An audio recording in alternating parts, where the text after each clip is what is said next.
empezar planteando que esta película, y en la película también tiene que ver mucho con una figura que es considerada tal vez la actriz más famosa, más importante en Israel, que es la señora Gila Almagor.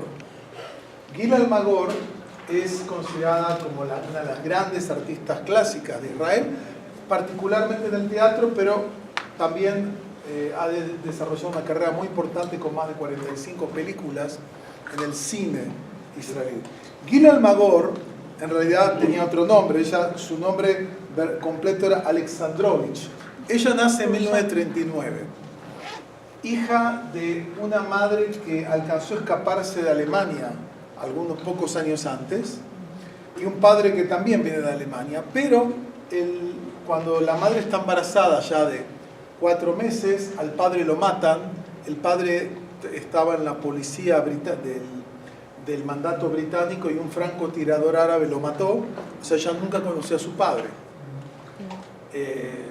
Y esto es parte histórico, y su madre es una persona que quedó trastornada al enterarse lo que pasó con la Shoah, que toda su familia en Alemania murió, y si bien ella no vivió esa etapa directa porque no estaba, ya estaba en Israel, ese hecho la dejó trastornada, y es una mujer que tenía momentos de estabilidad, momentos de desequilibrio emocional que requerían internación en clínicas en Israel en esos años, ¿no? Entonces, está basada esta película en una novela para jóvenes, para, digamos, gente adolescentes jóvenes, que fue bestseller en Israel y que se llamó, primero salió el cuento, es una especie de historia cuenta, se llama Akait Shel Avia. El nombre es raro, Avia, pero juega es su padre sería el nombre, y tiene que ver con esta niña que no conoció a su padre, ¿no? Se llama Avia. Es interesante la historia porque hace muchos años, cuando se hizo la película, tuve el gusto de estar con ella en el año 88. La película se hizo por ahí ese mismo año. Estuve en Israel y le pedí que me dedique el libro a Gila Almagor. Ella nació en 1939, tú sacas los datos. Nació en 1937, y tantos años. 1939 nace, pero es la señora, van a ver, es una mujer muy bella, era muy bella como joven, muy buena actriz, y hoy en día es considerada como la actriz más representativa del cine y que ha representado mucho a la mujer israelí, aunque ella desde que nacía ha representado a mujeres egipcias, mujeres árabes, mujeres israelíes de origen oriental. Ahora, Gila Almagor es una de las grandes, ya ha hecho teatro, sí, de siempre, es una figura, está en series de televisión. Últimamente hizo una película que después Hollywood hizo una versión parecida, se llama La Deuda, de una ex agente del Mossad que después quiere completar. Está basado, ella es la actriz central. Ahora, después de un tiempo, esto fue en el año 88, la primera vez que estuve en una exhibición y le pedí que me dedique el libro. Y después, Gila Almagor, cuando fue el año de la Feria del Libro, ¿se acuerdan que Israel fue el país invitado? En Guadalajara, ella fue traída acá, invitada para que venga a hablar del cine israelí, etcétera, y de esta película, y ahí tuvimos el gusto de hacernos amigos con ella, y tengo una muy linda dedicatoria de ella, que es la segunda, una del 88, otra en el 13, en el 2013, y tenemos una relación personal con ella, tanto mi señora y yo, muy, muy cálida, porque es una mujer extraordinaria, y conoce a todo el mundo del teatro y el mundo artístico israelí, porque no es un mundo tan grande. Músicos, artistas, poetas, escritores, ella está con todo ese mundo. Entonces nos contaba historias muy interesantes, que no todas se pueden contar públicamente, de todas estas historias de estos actores. Pero en la película, de vuelta, vino el libro fue un éxito muy grande para niños, es un libro para jóvenes, digamos, para niños desde 12 años, 13 años, y después se hizo la película. Ella después escribió otro libro que se llama Bajo el árbol, en este árbol está ocupado, y que también después se hizo otra película que sería como la continuación de la que vamos a ver ahora, que también cuenta la historia. Ahora, ¿cuál es el tema acá central? Hay varios temas. Por un lado vemos la historia de una niña que nace con una madre muy problemática, una relación conflictiva con esa madre porque es una mujer muy desequilibrada. Por un lado cálida, se preocupa, la cuida, pero es una mujer que está trastornada por la experiencia de la Shoah.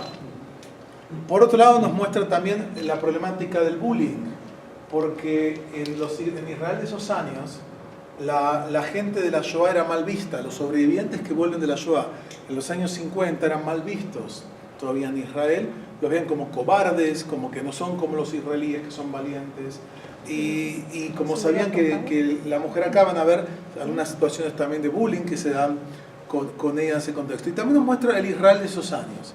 Y para entender el contexto, porque la película pasa en el año 1951, como la historia de ella, que es coherente con los datos, o sea, reales de ella. Fíjense ustedes, en 1951 el Estado de Israel tiene apenas casi 3 años. En ese tiempo, Israel absorbió desde el 48 a 1951, 52, el doble de población que la que tenía. Imagínense ustedes que en 3 años lleguen a México 120 millones de personas. Bueno, en Israel había unos 600.000 judíos y llegaron más de 600.000. Ahora, ¿de dónde viene esta gente? Viene de los países árabes como refugiados, que cuando se crea el Estado de Israel se generan movimientos de persecución, de antisemitismo en los países árabes, y los judíos de Irak, del Yemen, de otros países empiezan a llegar a Israel como refugiados.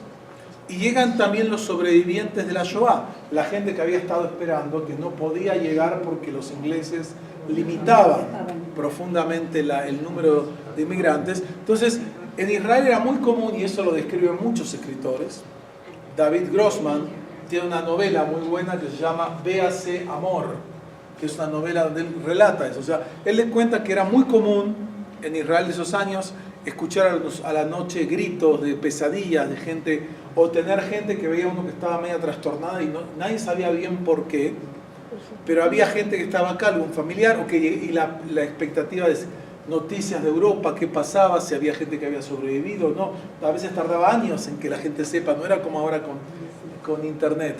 En esa época había un programa de radio que todos los días daban nombres de personas, decía Moshe Finkelstein, del pueblito de las afueras de Varsovia, busca a su tía, a ver si hay.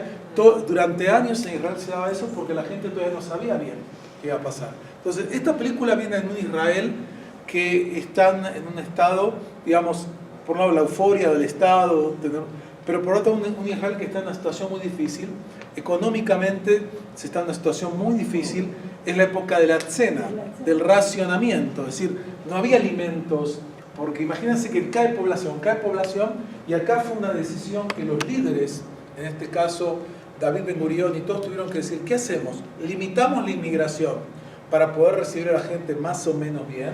¿O todo el que quiera venir, que venga? Y la decisión fue, si luchamos tantos años para abrir las fronteras, hay que dejar que todos que vengan. Pero eso tenía grandes costos, porque el 25% de la población israelí hasta el año 60 vive en Ma'abarot, que eran tiendas así, de chapa, de tiendas de campaña, es decir, no había vivienda. Esto ayuda a explicar por qué mucha vivienda de los 50, 60 es tan fea y tan mala. Había que construir rápido y lugar para ubicar a la gente. No había vivienda, no había alimentos. La gente tenía un cupón de racionamiento de acuerdo al tamaño. La familia te ibas y con eso te daban, no sé, 3 huevos, 1 litro de leche, algo así. O sea, hay que entender ese contexto que se ve en la película, donde la cultura material es muy pobre, muy simple todo. Y otro fenómeno que aparece en la película y que tuvo un papel muy importante son todos los marcos de Aliyat Noar. Aliyat Noar quiere decir la aliada de los jóvenes. Y fue algo que empezó en los años 30. Henrietta Szold, una mujer increíble que también es la fundadora de Adasa, ella se da cuenta que en Europa hay muchos niños que quieren venir, entonces ella crea lo que sería aldeas juveniles, que Israel tiene una enorme experiencia en este sentido, de aldeas para niños de familias conflictivas, o en este caso los padres querían que por lo menos los hijos salgan de Europa, iban, y es una especie de internado donde los niños no solamente estudian, viven ahí, y muchos niños hasta el día de hoy en Israel hay en este marco, ya sea porque hay gente que prefiere o gente que viene del exterior, y era un marco de adaptación, de integración. En la segunda película, que ahí se ve más este tema, ¿no? Ese contexto de aliatando. Entonces, vamos a ver un Israel en una época donde todavía la Shoah no es vista como algo heroico, importante de la identidad israelí. Al contrario, los sobrevivientes de la Shoah están mal vistos. Están mal vistos porque los veían como cobardes, como pasivos frente al heroísmo israelí. O sea, el movimiento sionista quiso crear un nuevo modelo de judío, un judío que sea valiente, el Sabra, y estos sobrevivientes, que algunos llegaban trastornados, o que llegaban así, decían, ¿por qué fueron como ganado el matadero? Es la pregunta que todos les decían. ¿Por qué no se levantaron y no se rebelaron? Nosotros los Sabras somos valientes. O sea, había un tema cultural ahí. Eso va a empezar a cambiar después de 1960 con el juicio a Adolf Eichmann. O sea, en el 61-62, cuando se hace el juicio a Eichmann, y la gente se empieza a enterar lo que pasó, ahí empezó a cambiar y la gente empezó a escuchar a los sobrevivientes. Pero en esa época era una sociedad que se estaba construyendo con muchos desafíos. Nadie quería escuchar tu historia dolorosa que tú traías de Europa. La gente no quería escuchar, la gente estaba mirando hacia el futuro, no hacia el pasado. Hay que entender el clima de la época, la película capta muy bien.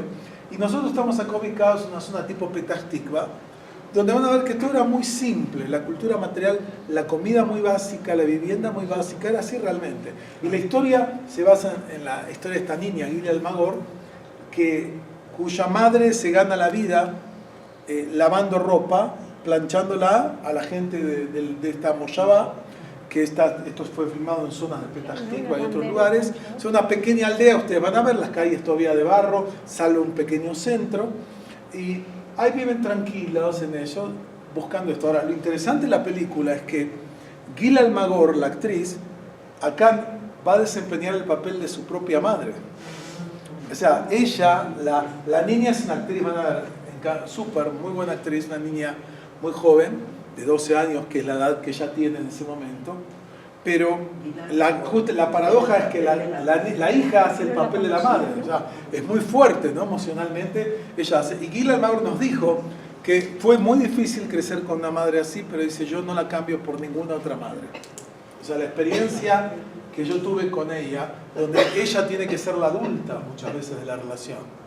Cuando la madre se desequilibra, o sea, cuando la madre funciona, está bien, pero ustedes van a ver ciertas pautas que reflejan esto. Entonces, vamos a ver distintos momentos de la película y vamos a ir analizándola. Tiene momentos de humor, pero básicamente es una película dramática, pero tiene, digamos, un final relativamente, no lo digo, ustedes lo verán. Vamos a ver unos fragmentos. Entonces, la película empieza, está basada, como dije, en el cuento, en una novela corta que se llama El verano, acá y se la vía, de Gila Almagor. Después, como tuvo mucho éxito, fue muy popular, se hizo la película, que también habla del cine israelí de los años 80, que es cuando el cine israelí empieza a despegar. Hoy en día el cine israelí tiene una buena calidad, las películas, las series de televisión, algunas ya fueron compradas por Hollywood, como Homeland, por ejemplo.